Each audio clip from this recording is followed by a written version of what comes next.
The restaurant gleamed with crystal chandeliers and polished silverware.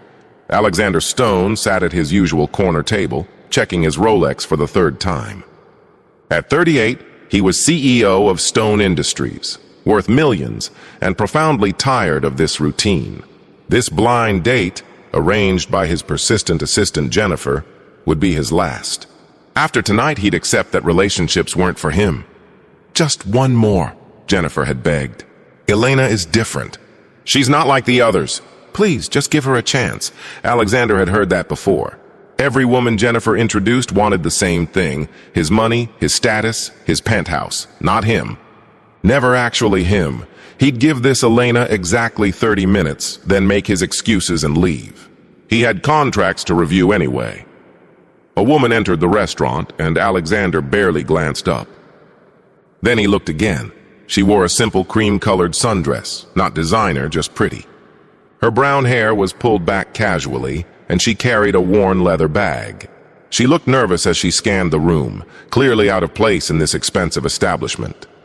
When her eyes met his, she walked over hesitantly.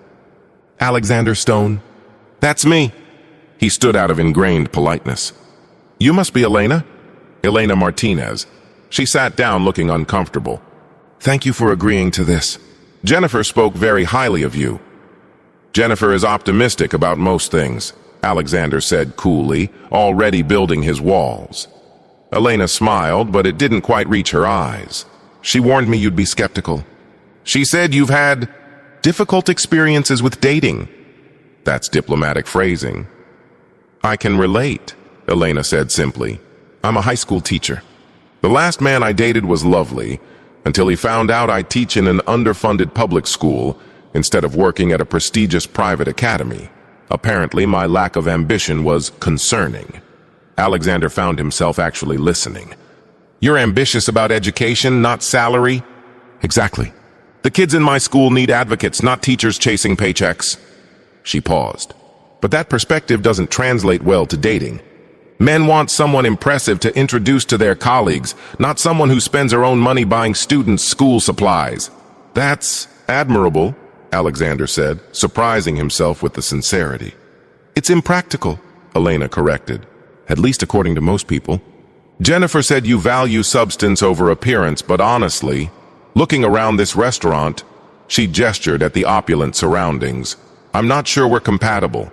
This place is beautiful, but it's not me at all." Her honesty was refreshing. Most women pretended to love everything about his lifestyle. "Where would you rather be?" "Honestly? The taco truck near my school makes incredible food for a tenth of what this place costs. But Jennifer insisted you always meet dates here." "I do," Alexander admitted. "It's familiar, controlled, and completely impersonal," Elena said gently. "You can maintain emotional distance in a place like this. No real connection happens across a table this formal." Alexander stared at her. "You're very direct. I'm a teacher. I spend my days with teenagers who can smell dishonesty a mile away. Directness is survival." She met his eyes steadily. "So let me be direct now. I don't need your money. I'm not impressed by your watch or your suit or your reputation. Jennifer said you're lonely and tired of pretense. I am too. So if we're doing this, can we skip the performance and just talk like actual humans?" Something cracked in Alexander's carefully maintained armor. "What would you like to talk about? Why did you agree to this date?" "Jennifer said you almost said no. She told me you were different." "I've heard that before." "And were they different?" Alexander thought about the parade of women who'd wanted his credit card, his connections, his last name. No, they all wanted the same things. Money? Status? Yes, Elena nodded. "That must be exhausting. Always wondering if someone actually likes you or just what you can provide." "You sound like you understand." Different version, same concept. I've dated men who thought dating a teacher meant dating someone sweet and nurturing who'd be a perfect mother someday.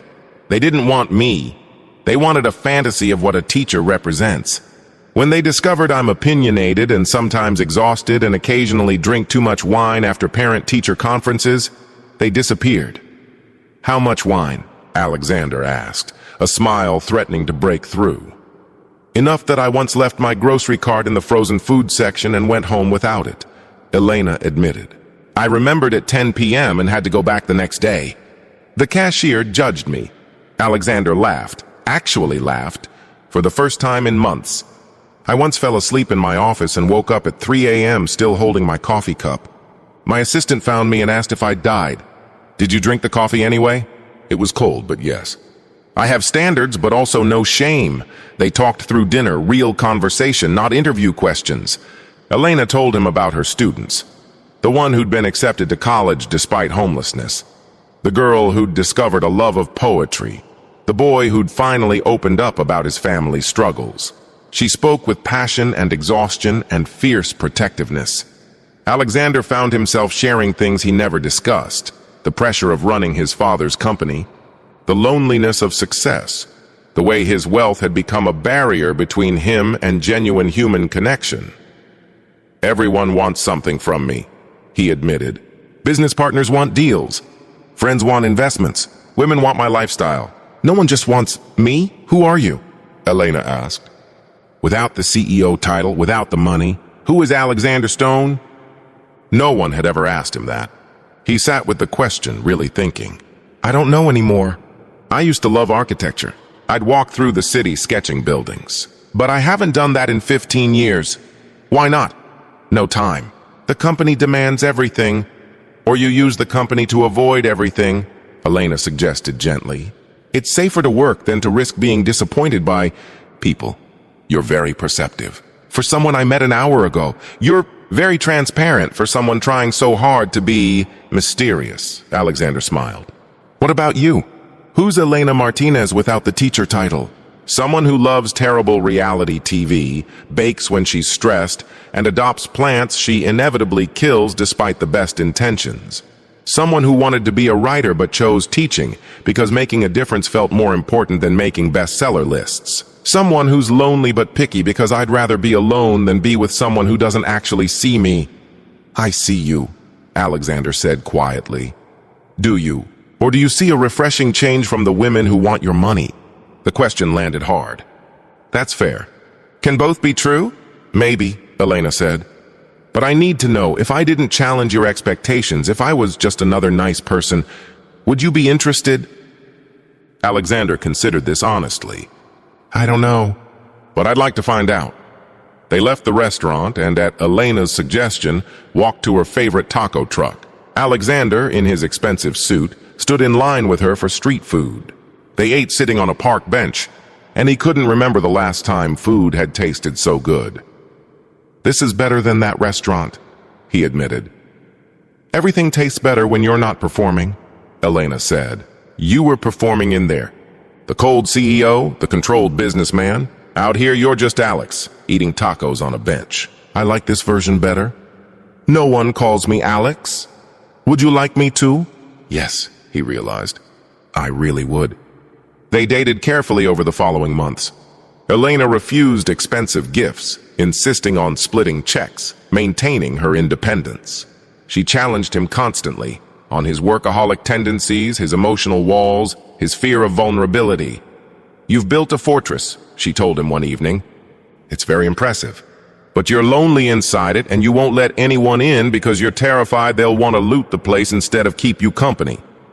And you want to keep me company? I want to know you. The real you. Not the CEO, not the millionaire. The man who loved architecture and hasn't sketched in 15 years. That's the person I'm interested in. Alexander started sketching again. Elena sat with him during walks through the city, patient while he drew buildings, asking questions about his process. She introduced him to her students, who treated him like a normal person and asked him uncomfortable questions about wealth inequality. Your girlfriend's students made me defend my entire business model, Alexander told Jennifer, slightly traumatized. Good, Jennifer said. You need people who challenge you. A year after their first date, Alexander proposed, not at an expensive restaurant, but at the taco truck where they'd had their real first date. He didn't have a ring yet because he'd wanted to design it with her, knowing she'd hate anything ostentatious. I was planning to never date again after that night, Alexander said. I was so tired of pretense and performance. Then you showed up and insisted we skip the act and just be human. You saw through my walls before I'd even finished building them. You demanded I be myself, and you loved that person even when he was difficult and closed off and scared. Elena cried, saying yes. You were planning your last blind date. I was planning mine too. I was so tired of men who wanted a fantasy teacher wife. Then you actually listened when I talked about my students. You funded the entire school's supply budget anonymously. You learned all their names. You saw that teaching isn't just my job, it's who I am. At their wedding, Jennifer gave a speech about the blind date she'd almost given up on arranging. Alex told me he'd do one more blind date, then never again, Jennifer said. Elena told me the same thing. They were both done with trying. But I knew they were perfect for each other, two people exhausted by pretense, desperately wanting authenticity. I just needed to get them in the same room. The rest was them choosing to be real with each other.